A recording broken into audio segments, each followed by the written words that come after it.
Hello learners and welcome to my channel. The big question today is that the UGC NET English exam was yesterday and how did it go?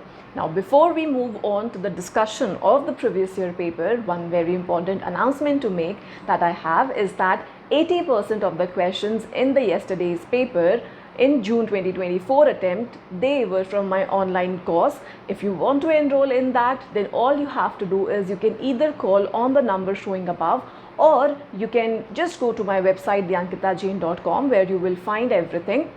Now here I'm not going to take much of your time at this point because right now we will just go straight to the discussion of the paper. We'll just look at the kind of questions that they have asked and the level of difficulty of those questions, and towards the end when we are done with the discussion, only then we will have a discussion properly on all the questions that were asked. Now this is going to be actually a long video because we'll be looking at 90 questions that were asked in the paper, not 100. Why? Because the last 10 questions, they were comprehension questions, so we'll not be discussing that. We'll be talking about the rest of the 90 questions. Okay, so without wasting any further time, let's start with the video.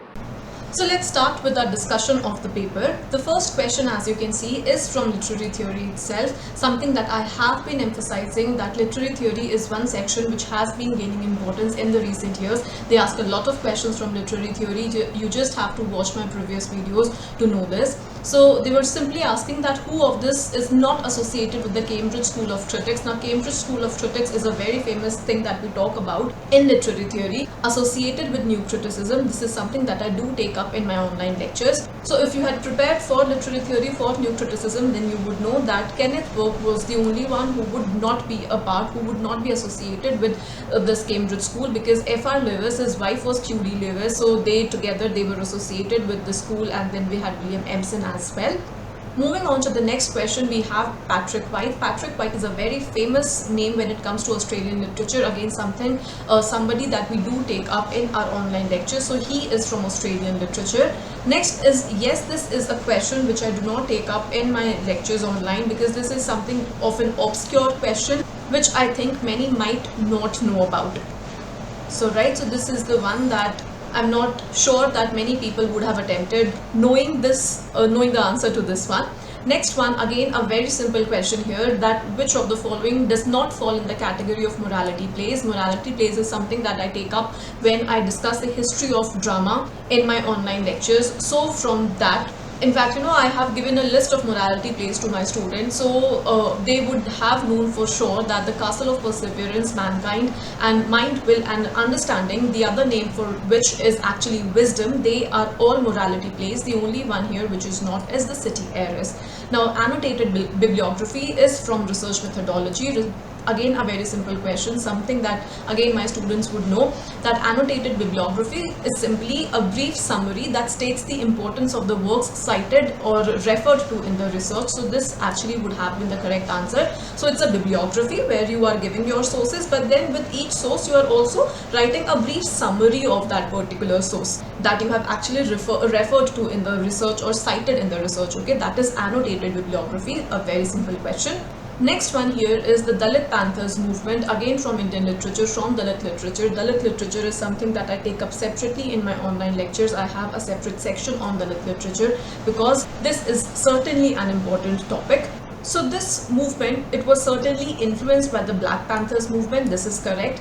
It's an organization that was founded by B.R. Ambedkar. No, this is not correct. This was not founded by him. Now, it was led by these people like Namdev Dhasal and Raja Dhale and J.B. Pawar, all famous names. So yes, this again is correct. And the last correct statement here would be, it was rooted in the Little Magazine movement. And if you're thinking about Jyotiba Phule, then something you should know that Jyotiba Phule lived in the early 19th century. So this movement, it came in the 20th century. So the timelines are totally different, and this could not have been really possible. For that to know, you should know about the Dalit Panthers movement. You should have an idea about Jyotiba Phule when he was living. So the correct statements here are A, C, and E, and that is option number 3. Moving further, we have the correct chronological order of the works of Milton. Again, such a famous name, such an easy question. All are famous works, and I have in my online lectures, even if you did not listen to the lecture, if only you had studied the chronology, that's the reason that I provide separate chronologies for all the writers in my course. for this very reason. So if you had only and only studied the chronology, even then you could have answered this question and so many other questions for that matter, as you shall see. Even without listening to the lectures, only and only studying the chronologies, only and only doing that much, you could have got this question correct. So again, a very simple question from British literature, particularly from the Civil War period. Now this next question, this certainly is one of those questions which is a kind of a bouncer question, which I do not talk about in my online lectures as well. And remember, they are bound to give you such questions, such bouncer questions like I like to call them. Now the next question, again such a simple question that which writers are known for magic realism? The answer here is very clearly Salman Rushdie and Marquez, B and D. This is such a simple answer, you know, a very straightforward, a no-brainer. Next, again, a very simple question. They have given you all these famous works and then you just have to match them with the characters. This directly is from Indian literature, something that I do take up in my lectures as well. Next, again, see chronology question. Even without studying the works in detail, only and only if you had been through my chronologies which I provide, you could have answered this question once again.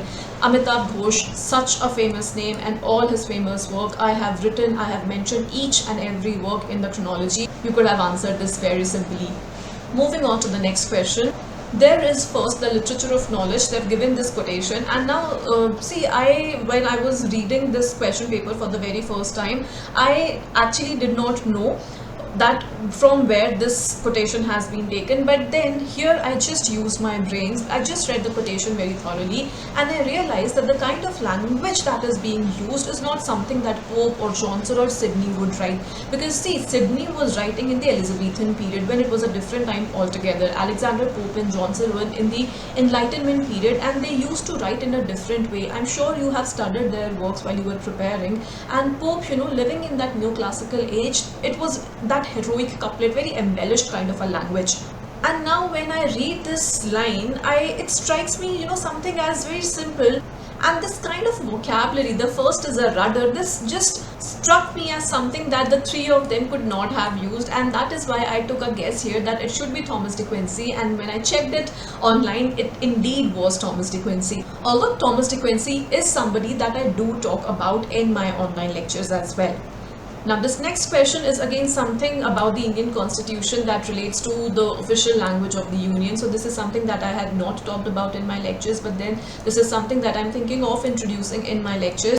Okay, so this again would be that kind of a bouncer question. Now next question, again very simple, Yale School, something that I take up in my online classes. The three names associated with the Yale School would be Paul Deman, Jacques Derrida, Harold Bloom, and the only one who would not be associated would be Terry Eagleton. This again was very simple, very straightforward question, directly from literary theory, directly from my lectures. The next question, The Two Nations, is the subtitle of. Now see, these three works, A Tale of Two Cities, Treasure Island and The Warden, all these three works I have talked about in my lectures. A Tale of Two Cities, such a famous work. Treasure Island, again a famous work. Nowhere I mentioned that they had a subtitle.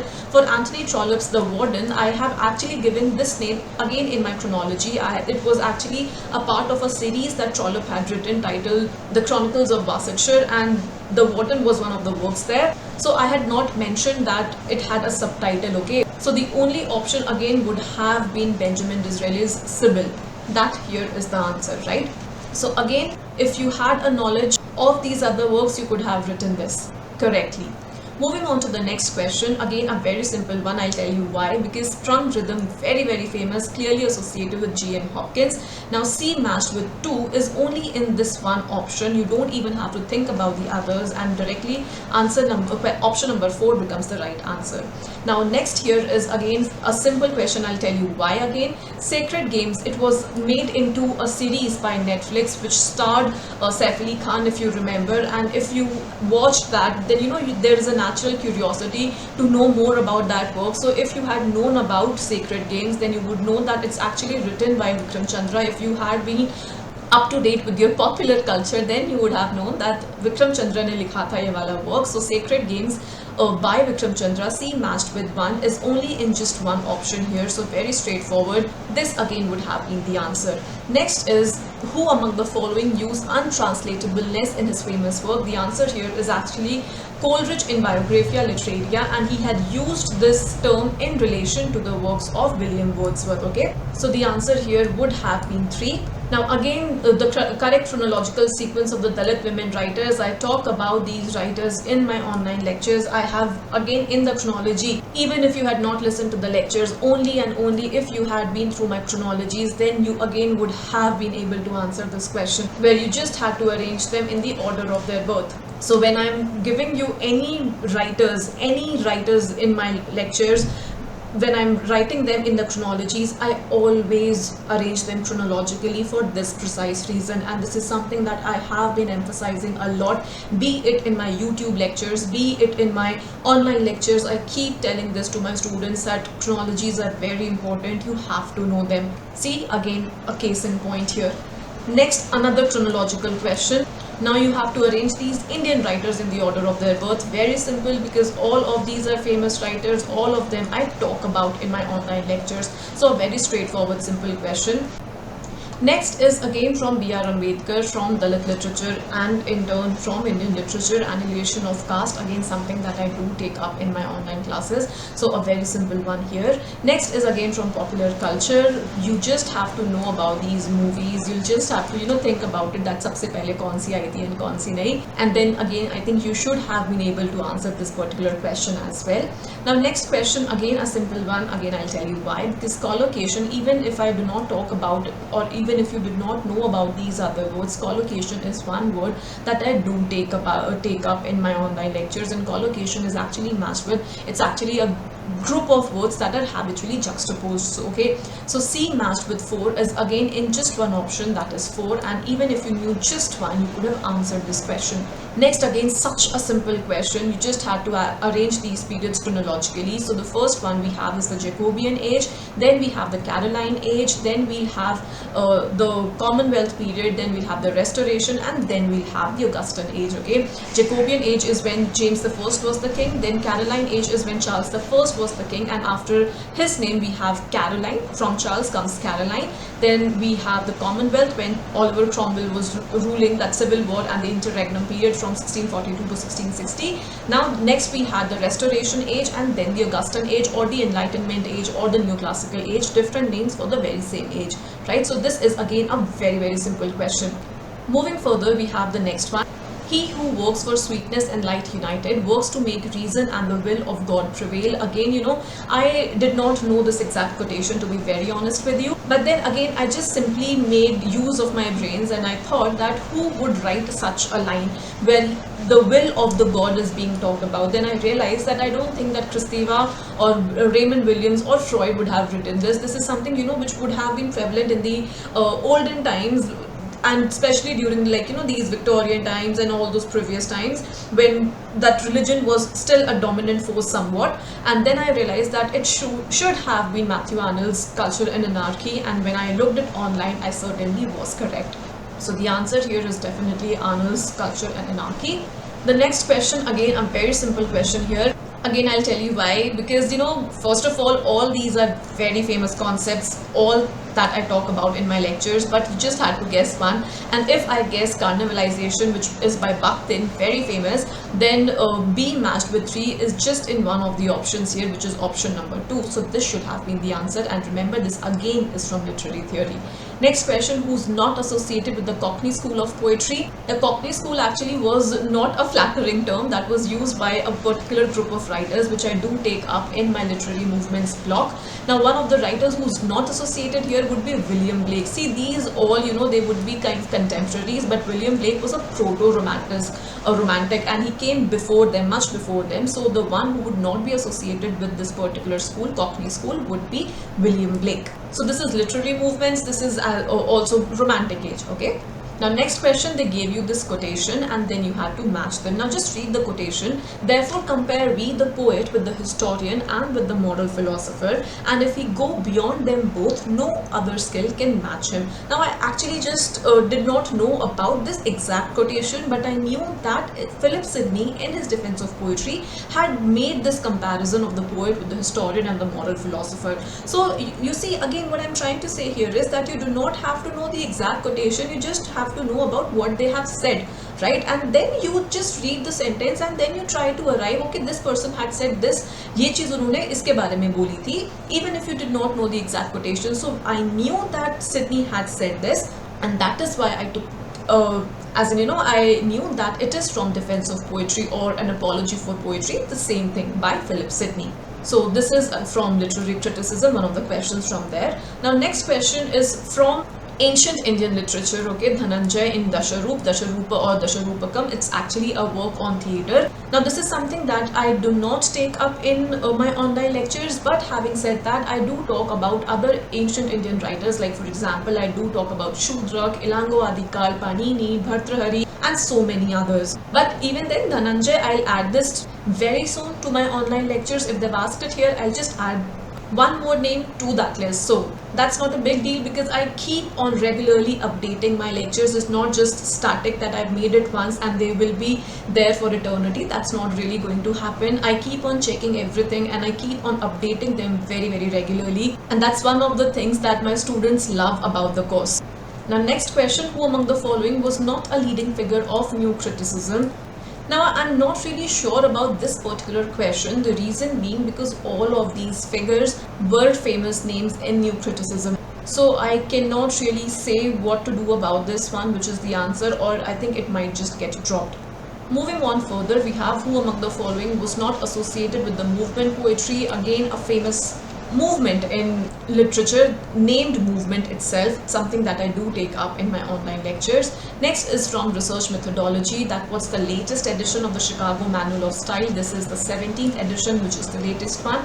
Name the writer who wrote Sumram and Rustam. So again, this is by Matthew Arnold, very famous text by him, something that again is mentioned in my chronology. So like I said, even if you did not listen to the lectures, even if you had just studied the chronologies very, very properly, very thoroughly, something that I keep on emphasizing, that do the chronologies very, very, very thoroughly. Just take it as your Bible and memorize it, like, just study that very, very thoroughly. You should have been able to answer this question as well. Next one, that which work by Keats is dedicated to Thomas Chatterton. Thomas Chatterton was a poet who had died very young, so Keats had dedicated his Endymion to him. Next again is a simple question where you just have to arrange these movements chronologically. Now if you're thinking that yaar ye sari movements to bade paas thi, how I would have organized them? The answer is simple, because the rest of these four movements, A, B, C and D, they were in the 20th century, but pre-Raphaelitism, this was something which had come in the 19th century. If you remember, we associate Dante Gabriel Rossetti with this particular movement, pre-Raphaelitism, and that was in the 19th century. Now E, that the answer that starts with E is only and only option number 4, so you did not even have to think about the other ones, simply option number 4. Now next question, again very simple. So Politics and the English Language by George Orwell, a very famous text. So D matched with 3 is only in 3 and 4, and Language as Paradox is by Glenn Brooks, so that's only in option number 2, and that's A matched with 2, and that's only in option number 3, so that's the correct answer here. In fact, the title here is The Language of Paradox, that very famous work by Brooks. Now the next question is again a chronological one, something which again I have given in my online lectures. I do talk about Bhabani Bhattacharya. He's a famous name in Indian literature. I have talked about him in the online lectures. Yes, it's a him, it's not a she. So again, if you had just gone through the chronology question, through the chronologies which I provide, then you would have again been able to answer this. So the first one here is actually So Many Hungers, and there's just one that starts with D, and this is option number 1, so I do not even have to look at the other ones. Now the next one is that which of the following is not true about White Sargasso Sea.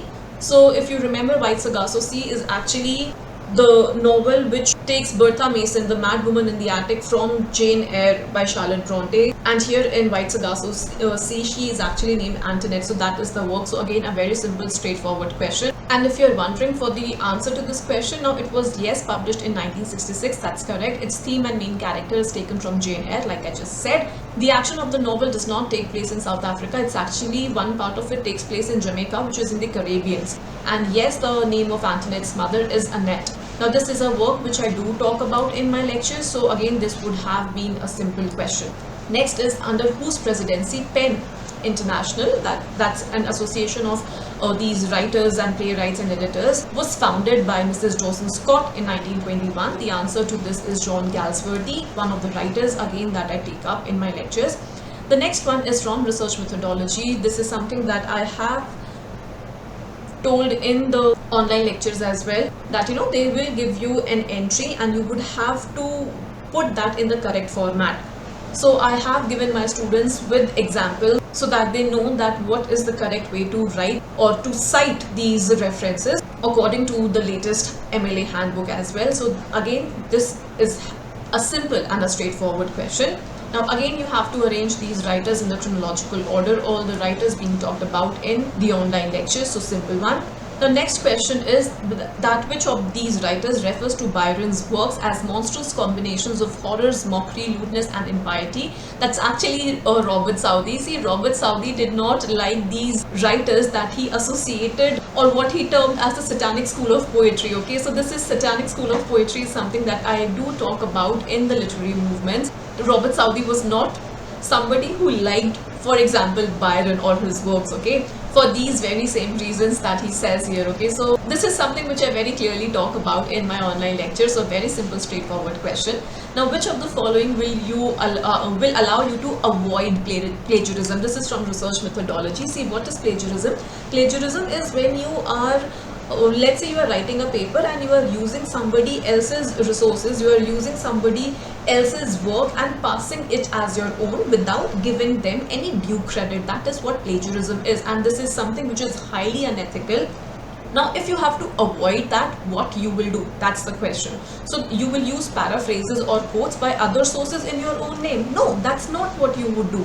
Second is that you would not use a plagiarism checker software before submitting the assignment. No, again, this is something that we do actually before we submit an assignment or a dissertation or anything like that, like a thesis. We do run it in a plagiarism checking software so that we know if perhaps unintentionally we have copied something from somebody without giving them proper credit. So this is not something that I would do, that I'll not use a plagiarism checker. Okay, so this again is not correct. Third is that I give credit to the original author in an in-text citation and in the list of the works cited. So yes, this is something which I definitely do. Okay, जिसको भी मैं quote कर रही हूँ या use कर रही हूँ, I will give them proper credit. Right, so answer here is definitely 3. And the fourth one is not keeping a proper documentation of the references used. No, we always keep a proper list of all the references, of all the sources that we have referred to or used in writing a paper. Okay, so the answer here is number 3, option number 3. Next question here is, which again, yes, is a bit difficult, where you have to match the author with the text. So Raymond Williams is matched with The Long Revolution. Now C matched with 4 is actually in 3 options, okay, 1, 3 and 4. Now Ashish Nandi is somebody that is matched with The Secret Politics of Our Desires. Now B matched with 1 is actually in 2 options, 1 and 4. So now I am left with A and D, and now I am left with 2 options. So if I do not know at all, then all I'm going to do is make a guess. But if you can try to fit some mental connection, किसी ना किसी work पे कहीं ना कहीं अगर आपको नाम कुछ याद आ जाता है तो make a guess. But let me just tell you that E.P. Thompson is actually matched with The Making of the English Working Class, and that leaves us with Richard Hoggart. That's matched with The Uses of Literacy, okay? So D matched with 2 is actually just in option number 1. So thankfully, if you just knew about E.P. Thompson's The Making of the English Working Class, you could have answered this very easily. Moving on, the next question we have, which among the following is not a type of meaning in a poem as defined by I.A. Richards' Practical Criticism? Now, I.A. Richards actually talks about 4 things which make up the total meaning of a text, and that is actually sense, feeling, tone and intention. Form is not a part of it, so sense is missing here, okay? So they ask which is not a type of meaning. Form is not a type of meaning that I.A. Richards talks about. Next, again, a very simple question from Indian literature, something that I do talk about. And see, even if you did not know about this, remember Dasharup by Dhananjay was in fact mentioned by themselves in a question previously. So if you just answered this, be matched with 2, which is only and only in one option, right, you could have got it correct.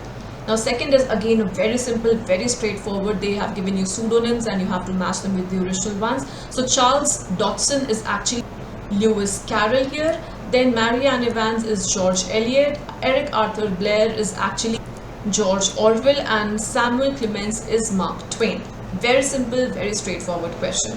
Moving on, next, yes, this again is, something that I do not know, and if you guys know the answer to this particular question 98, do let me know in the comments below. Now next question is actually from literary theory, right? Okay, or you can say from African literature, that who made this particular statement, "Oh, my body, make of me always a man who questions." This actually is a statement by Frantz Fanon from Black Skin, White Masks. The next question by Barbara Smith, this is something that I have not taken up in my online lectures. Again, like I said, that's something that I'll keep in mind and try to incorporate this as well from henceforth. Next question, which of the writers once remarked that I awoke one morning and found myself famous? This is a very famous statement by Lord Byron, very, very famous, something that I do talk about in my lectures. Next again is from research methodology from MLA handbook, something that I've discussed before as well. Next is that when you celebrate International Mother Language Day, so this is something which I obviously did not know, but then I'm thinking of incorporating a topic like this, like where you just know about some famous international days or events which are related to English or English literature or language for that matter. The answer to this one though is February 21. Now next one is that which of the following statements are correct about prosody. Now prosody is something that we talk about in relation to meter and versification. So in the study of poetry, okay, it talks about meter and other techniques of versification. This is correct. And in the study of spoken sounds, it concerns intonation, pitch, stress, rhythm, etc. This is the correct statement. So B and D is only in option 2. This is the correct one here. Now the next one, again a very simple question, just like the previous one. This was also very simple, that I talk about in the online lectures. And this one, 105, this again is a very simple question which again I very specifically talk about in my lectures. APA full form is American Psychological Association. Option number 2 here, option number 2. Next question, that which of the following writers pioneered the Australian Aboriginal movement? Now I knew about David Malouf, that he is not associated with this movement, but I definitely knew that this particular writer here in option number C, I'm sorry, I'm not really sure about the pronunciation here, but I knew for sure that this is one name which is definitely associated with the Australian Aboriginal movement, okay. So C option was actually only in this one, only in number 2, and that is why this actually is the correct answer. Next, again a very straightforward question. If you just had read the chronologies that I given, again you would have been able to answer all very famous works by D.H. Lawrence, all the works which I mentioned in the chronologies. Next question is again very simple question. All famous dramatists, you just have to arrange them in the order of their birth. Very famous names: Congreve, Wycherley, Dryden, G.B. Shaw, such famous names. Oh, and I'm sorry, the pronunciation is Wycherley, okay. Next question, again such a famous question, like all famous writers, all such famous poems. To His Poem is Stress by Andrew Marvell, The Scholar Gypsy by Matthew Arnold, Still I Rise by Maya Angelou, and If by Rudyard Kipling. I mean, I did not even have to look at the writers, I knew them by heart anyhow, because they are such famous works of each writer. In fact, Still I Rise is one of my favorite poems of all times. So very straightforward, very simple question. Next question, this term negritude, coined by Amy Césaire. This is something that I have not yet discussed in detail in my online lectures, but like I always learn from the previous year papers, this is again something that will surely go in my lectures from henceforth, like from now onwards. Next question, very simple, very famous line: "It's better to have loved and lost than never to have loved at all." One of my all-time favorite quotations once again, and this is actually from Tennyson's In Memoriam AHH. AHH actually stands for Arthur Henry Hallam. That was the name of Tennyson's very, very good friend. He had died, and in his memory Tennyson had written this work. So it's a very, very famous work and a very, very famous quotation. Something that I do mention in my lectures. Next again is from American literature. All famous names here: Dickinson, Frost, Whitman, Emerson and Thoreau, all very famous names. You simply had to arrange them chronologically. This again should have been a cakewalk. Next again, such a famous work and such an easy question. I just cannot emphasize enough how easy this question is, that it laments the death of John Keats, who had died very young. Very simple, very easy and straight from the lectures. Now next question again is where you just have to arrange these movements in the order of their appearance. Now few things I knew about this, that certainly reception theory was the last of them which would come. Okay, so E would have to be in the last, which is only in 1 and 2. Okay, E is certainly not the first one, so E is only in 1 and 2. Now I knew that Structuralism came before postmodernism, right? So D should have to be before B. Now in these two options I saw that D before B is only in option number 2. So this should have been the answer. Now next question, very simple, very straightforward. Who coined this term phallogocentric? The answer is Derrida. Now next question, all such famous works, again something that I do take up in my lectures, so this should have been very easy, very straightforward question. Next question, a brief reference in the text that indicates the source of the idea or quotation consulted from another source is an in-text citation. If you remember when we were discussing about that plagiarism thing, वहाँ पर भी ये word आया था in-text citation. So in-text citation, very simple question from research methodology. Next is Lang and Perol from Structuralism, specifically by Ferdinand de Saussure. So this a very simple question, straightforward question. Next question, pre-Raphaelite Brotherhood, who were associated with them? So the answer here again is Dante Gabriel Rossetti, but now he is into option 1 and 4, but then you should know Leigh Hunt is from Romanticism and pre-Raphaelite Brotherhood is from Victorianism, like from the Victorian age. So you should have gone with option number 1 here, which actually is the correct answer, and this is again something that is again straight from my lectures. Moving on, which of the following definitions of linguistic terms are correct? Now see, I did not know about the first one here, okay, but I did know that philology is actually not this. The study of phonemes and all, that's actually phonology or phonology, but not philology, okay. So this certainly was not correct. Then B is anyhow eliminated, and if I am eliminating B, then I am eliminating option A and option 2 anyhow. Now next is synchronic study pertains to the study of language at a specific historical point. Now this, you know, synchrony and diachrony, they are these concepts from structuralism, specifically Saussure. So again, this is something that I have taken up in my lectures, and if you knew about this synchrony and diachrony, then you could have answered this particular question, because both these statements are actually correct, that yes, synchronic study pertains to the study of language at one specific historical point, and diachronic study pertains to historical dimensions of language, that is linguistic change over the period of time, through a period of time. So this certainly was correct. Now if you look at the fifth statement, that phonology is the study of language, I just told you that phonology is the study of sounds, okay. This is not the study of language in its cultural and social context, that's not it. So C and D here are the correct options, and that is option number 3. Now the next question here is where you have to match the text with the translations, with the translators. Now Ram Mohan Roy, if you knew about him, he translated the Upanishads. Bhagavad Gita was famously translated by Charles Wilkins. Now just have a look at these from the options. A matched with 4 is actually in 2 options, 2 and 3, and D matched with 3 is just in option number 2. So this is actually the correct answer, okay, option number 2 here. Which means that Ramayana was translated by Ralph Griffith and Mahabharata was translated by Manmat Nath Dutt, okay. Now the next question is again where I have to match the terms with the definitions. This is from language and pedagogy. Simple question here, I'll tell you again why. Because morpheme, this is something that you should know definitely. Morpheme is a unit of language that cannot be analyzed into smaller units, that cannot be broken down into smaller units, okay. That is a morpheme. Now B matched with 1 is actually just here, only in option 3, so that should be the answer.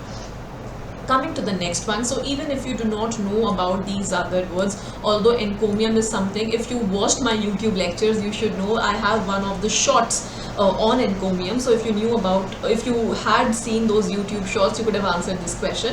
Now hagiography is the writing or the study of the lives of the saints, okay. That is what hagiography is. So D matched with 3 is just in option number 3, so this should be the answer. Now next question, that who observed that nothing can please many and please long, but just representations of general nature. Now this is famously by Samuel Johnson from his work Preface to Shakespeare. Preface to Shakespeare again is a very famous work by Johnson. So the answer here is Samuel Johnson, alright. Next question, this essay by Gayatri Chakravarti Spivak, Three Women's Texts and a Critique of Imperialism. Gayatri Spivak is a famous name when it comes to post-colonial theory, and the question is from literary theory actually. So they're just simply asking you that three texts, right? They're referring to three texts in the title here. So what are these three texts? So the answer here is actually The White Sargasso Sea, Jane Eyre and Frankenstein. These are the three texts, the first three texts, A, B and C, and that is option number 3 again. Now the next question here is that which of the following is not a work by Samuel Johnson? Now the Rambler is by him, the Idler is by him, the Journal of Stella is actually by Jonathan Swift, and I do not know about this pernicious effects of reverie, so I'm not really sure about the answer to this particular question, although these two works I do mention in my online lectures, and this as well. Okay. So coming to the next work, we have which of the following text deals with the theme of creolization. Now when I was talking about White Sargasso Sea and how Bertha Mason, this mad woman in the attic, is there named actually Antoinette, she is a Creole, right? We are not talking about Creoles in these particular works, and in fact this particular work, the option number 2 here, it's actually about an indigenous Australian family. So the answer to this should be option number 4.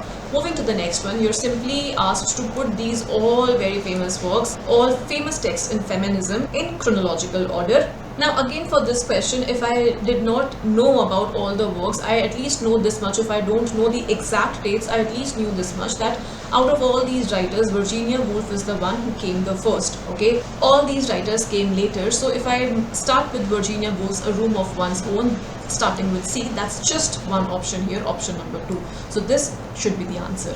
Next question, very simple, very straightforward once again. Now Simulacra is matched with Jean Baudrillard, so D matched with 1 is in these two options. Now if I talk about Third Space, that's by Homi Bhabha. If I talk about this world literature, it's a concept by this German writer, very famous, very famous German writer, Goethe. And this is actually a German word, but it means world literature. And post-impressionism, this is by Homi Bhabha, right? But even if you just knew about Simulacra and Third Space, A matched with 3, then you could have again guessed this. A matched with 3 is only in option number 1. Next, which of the following works not written by Achebe? Very simple. The only one not written by him is Weep Not Child. An Image of Africa is actually an essay that he had written, where he actually talks about racism in Joseph Conrad's Heart of Darkness. Moving on, the next question is Literature Review provides. Again, straightforwardly from research methodology, literature review is simply discussion of the works already researched in a relevant subject area. Very simple question. So answer is option 2.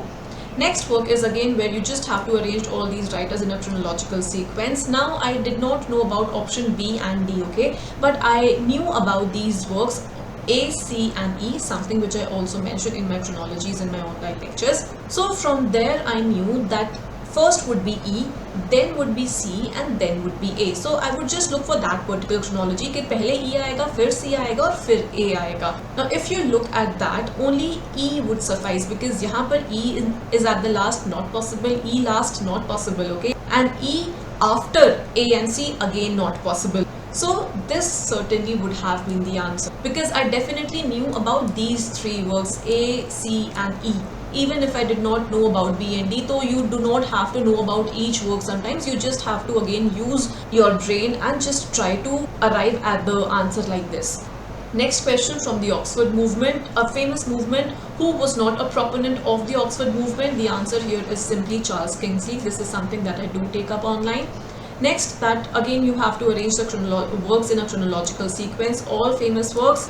Next, you just are given a quotation. You have to identify which of the writers said this, and this is actually Toni Morrison in Beloved. Now, the reason I've classified this in American literature is because Toni Morrison is a part of African American literature, and in my lectures online, I do classify her as African American, which is a part of American literature. Next question, very simple, very straightforward. You just have to match them. So Martin Esslin is associated with the theatre of the absurd. Bertolt Brecht is associated with the estrangement effect, also known as the alienation effect. Antonin Artaud is with the theatre of cruelty, and August Strindberg is dream play. I talk about these in my lectures in literary movements, so simple enough here as well. The next question, again, I do not know about this. I do not talk about this in my online lectures as well, because again, this was kind of a bouncer question which they are bound to give. Next one we have is the chronological sequence of the periods of American literature. Now see, they always talk about periods of British literature, but this time they asked you to arrange these from the American literature. But even then should not have been difficult, because in my online lectures I remember I give you infographics where I do talk about these periods. So the first one here, even if I do not know about the other ones, I know for sure that the first period here is early national period. Now the answer starts with A. That's just in one option. That's option number 4. Okay, so that definitely is the answer here, option number 4.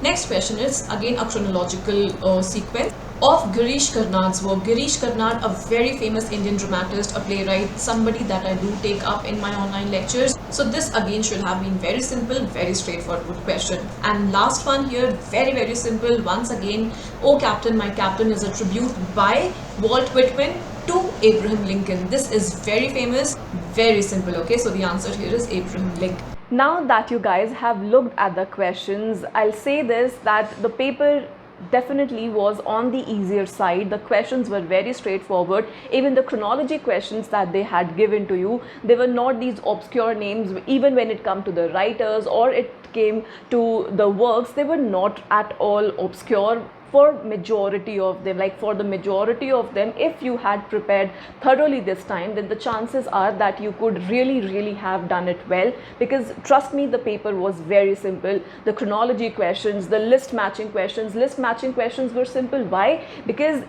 for most of them, if you could have answered one, like, you know, if you could have matched one, then the rest of the options would not have required for you to use your brain. You would just have arrived at the answer with just one correct match. So again, on that note, it was very simple. Okay, so you just had to be very thorough with the chronologies. This is something that I have been emphasizing since very long. In fact, if you look at the chronology questions, a video that I've made on the chronology questions before, I did say there that is it important? Yes, they are. I leave the link to that particular video as well in the description box. Do watch that. I had said there as well that the chronology questions, the importance of them, they are increasing day by day. And if you look at this paper, it was like just proof of that, what I've said earlier, that yes, chronology questions cannot be ignored any longer. And yesterday's paper was full of them. Like on every page, I think you would have one chronology question. बहुत सारे chronology questions आए थे. The difficulty level of the paper, I would say, was on the easier side, was not difficult. Yes, in 100 questions, they are going to give you 20 questions out of 90 questions actually, because 10 are the comprehension questions. So if you look at 20 questions out of 90, there will be those questions which you would not have heard, like which you would not have expected. So that is bound to happen. This is something which I say every time, that 20 to 30% of the questions, no matter what you prepare, no matter how hard you study, no matter how much you have referred to all the sources, but then 20 to 30% of the questions will be something that chances are you would not have heard before, or you would not know, which is perfectly fine. But saying that, you know, rest of the questions which were given, even they were not difficult, that is saying something. Okay, so you just had to prepare thoroughly and the paper would really have been a cakewalk. And again, I'll just say this, that 80% of the questions, that is around 70 questions out of 90 questions, they were from my online lectures, very simply, and you just had to be a part of it to ace this exam. If you have not enrolled yet, it's still not late. You can still enroll and you can ace the December 2024 attempt. We have still 6 months and you can still ace that. All you have to do is just call me or go to my website, theankitajain.com. Also, do not forget to subscribe to my channel, to press that subscribe button so that you know whenever I upload a video. On that note, I'll sign off and take your leave. If you have any questions, if you want to ask anything regarding my course, just call me. or just leave me a text on WhatsApp and we'll get back to you. Take care and thank you so much.